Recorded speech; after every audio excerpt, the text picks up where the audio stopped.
I want to talk to you about the symptoms of hypoglycemia, and I'm not referring to the type of hypoglycemia that diabetics are susceptible to, but the run-of-the-mill hypoglycemia that you or your kids might be experiencing, the kind that doctors generally don't find on tests, but that you will recognize when it's happening to you. So let's dive in.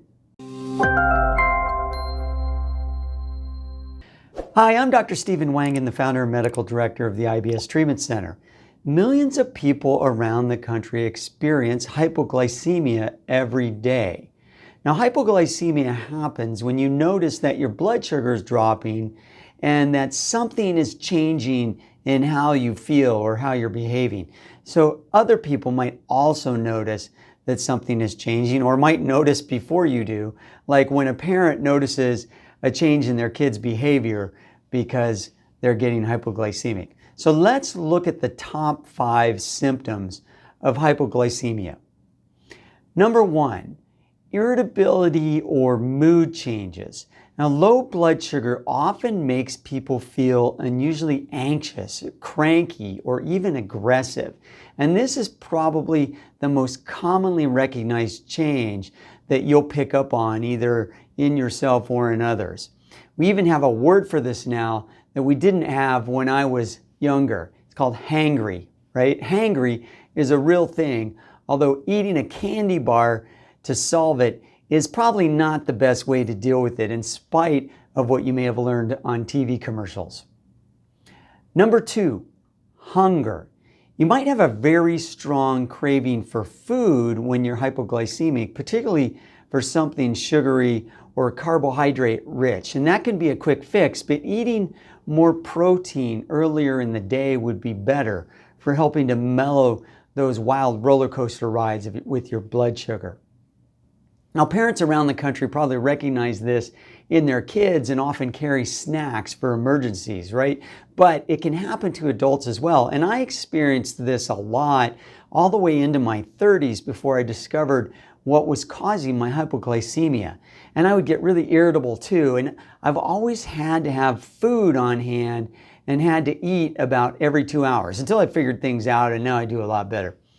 Number 3, dizziness or lightheadedness. Now, feeling faint or unstable is another symptom that you might experience from being hypoglycemic, and it's a sign that the brain isn't getting enough glucose.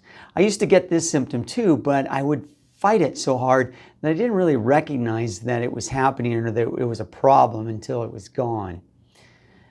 Number 4, confusion or difficulty concentrating. Now, this is another symptom that can be associated with hypoglycemia, and I see it a lot also with candida overgrowth as well.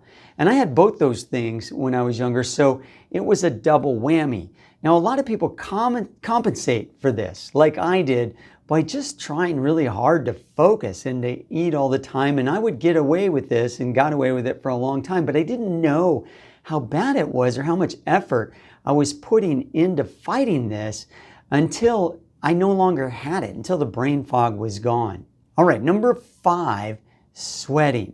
Now, excessive sweating, especially when you haven't been physically active or exposed to heat, can be a telltale sign of hypoglycemia. And some people notice it like in their palms, which I did. You might notice it in your pits. You might notice it other places. People notice sweating in a lot of different places. Those are the top 5 symptoms that I associate with hypoglycemia. Now, there are others, but most of the others tend to be seen in more severe forms of hypoglycemia associated with diabetes. Now, how do you prevent and manage hypoglycemia? If you are prone to low blood sugar, there are steps you can take to prevent episodes. Now, probably the primary one is to eat regular, balanced meals and include a lot of proteins, but also healthy fats and complex carbohydrates in those meals to stabilize your blood sugar levels for a much longer period of time. Also, carry a quick source of food. And this is ideally something that's somewhat healthy, like a protein bar. But most importantly, more important than those two things, is figure out what is actually causing your hypoglycemia. Because if you have to eat every 2 hours like I did, then it's not because you're getting a lack of food. It's more likely a digestive issue, even a subtle one that you're not recognizing as a digestive problem, that's causing you not to get the nutrients out of the food that you're eating. And therefore, it's not carrying you very long. I spoke about that in my last video on the number one cause of hypoglycemia, and that video should play next. If not, go look for it. But I'd love to hear your stories and experiences with hypoglycemia in the comment section below, so please share those. And if you found this video helpful, please give it a thumbs up and subscribe to my channel for more insight into your health. Thank you for watching, and remember to take good care of your body. It's the only place that you have to live.